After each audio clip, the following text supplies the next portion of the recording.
এই সময় অসমীয়া গানৰ ভাগৰৰ সময়, সৃষ্টিৰ সামগ্ৰিক খৰাঙৰ সময়।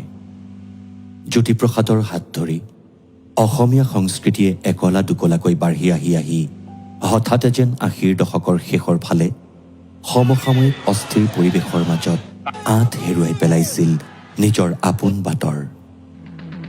সেই সময় কিছু হৃদয়হীন সংগীতৰ অবিৰাম কোৰহালত গানবোৰ মৰি যোৱাৰ সময়।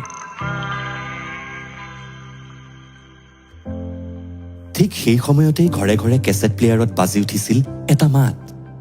ভাগৰুৱা এটা প্ৰজন্মৰ বাবে জিৰণি হৈ উঠিছিল সেই কণ্ঠ।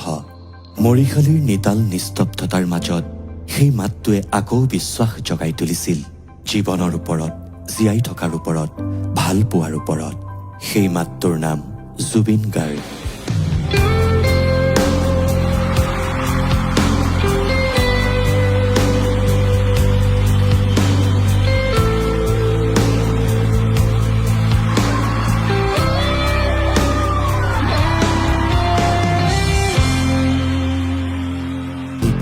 মানুহৰ বাবে, মানুহক মানুহৰ দৰে জীয়াই ৰাখিব বিচৰা শিল্পী জুবিন গাৰ্গ।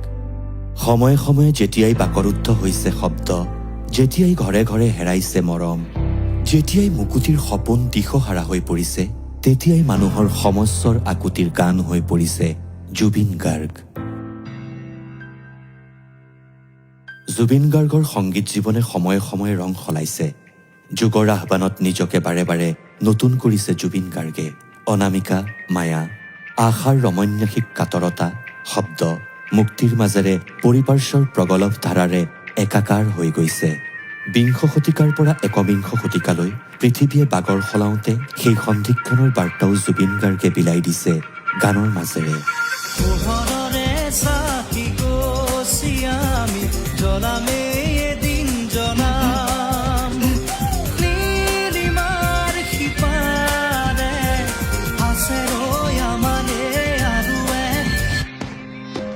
শতাব্দী সলনিৰ আলিদোমোজাত পৃথিৱীৰ মানুহৰ আগন্তুক দিনৰ গতি প্ৰকৃতিৰো তেওঁ নক্সা সাজু কৰি দিছে, বুজাই দিছে।